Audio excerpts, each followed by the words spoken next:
In the next part of lesson 8.4, we're going to talk about solving logarithmic inequalities using the properties that if log base b of x is greater than y, and again, we'll just change the form here.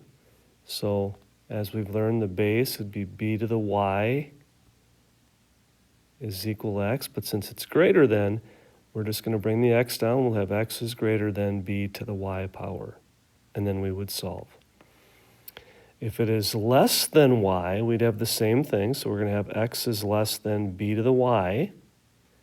But remember, this x has to be greater than 0 because you can't be taking the log of a negative number. So when we have a less than, we're going to have to add the greater than 0 part. So basically, we are still changing the form. So in this case, we would have 4x minus 3 is less than 5 to the third power. So 4x minus 3 would have to be less than 125, 5 cubed. And remember, this also has to be greater than 0. Now I could add 3 to all 3 parts. I could divide by 4. And my answer would be that x has to be something between 3/4 and 128/4, which is 32.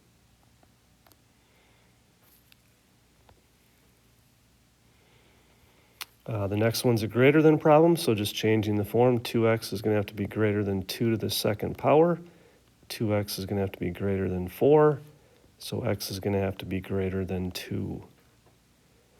So we're already greater than 2. We're not have to worry about 2x being less than 0 here or negative. So that would be your answer there, because that's a greater than problem. Next one here, we'd have x plus 3 is less than 3 to the third power. So x plus 3 is less than 27. But once again, that's got to be greater than 0. I'm going to subtract 3 from both sides, or all 3 sides. And I would have x having to be between negative 3 and 24 to be a solution there. Next example, another greater than 1. 6x is going to have to be greater than 27 to the 2/3 power. We've got that rational exponent.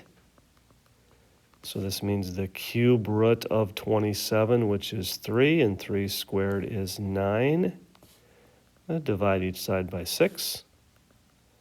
X is greater than 9/6, which would be 3/2. And again, that's already greater than 0. So that is your solution there. In these next examples, now we're talking about having multiple logs, just like we did before with equations. And so simply if you have 2 logs and x is, that log of base b of x is greater than log base b of y, then x would have to be greater than y. And the same thing if it would be less than. So in this case, this first example here, and this should be base 3 here. The bases do need to be the same. So now I can just say that 3x minus 4 would have to be less than x plus 1. And again, since it is less than, that 3x minus 4 also has to be greater than 0. So solving this one, actually I will just solve this part first. So I'm going to subtract x. I'm going to add 4, and I'm going to get x to be less than 5/2. But then also, with this rest of this, if I would add 4 and divide by 3, that x also has to be greater than 4/3. Because otherwise you'd be taking the log of a negative number. Again, only the case if you've got less than in there. Next example, the bases are the same. So simply 5x has to be less than 30. X has got to be less than 6. And once again, this 5x has to be greater than 0. So if I would divide by 5, we'd have to be also greater than 0. So anything between 0 and 6 would make this inequality true. Here we've got a greater than x, 8x plus 5 is going to have to be greater than 9x minus 18. We're simply going to just solve this one. We're going to subtract 8x from both sides.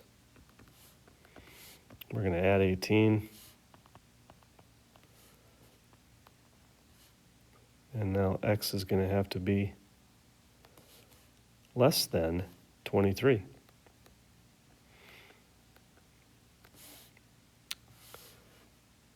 It's got to be greater than, and so that would be your solution there.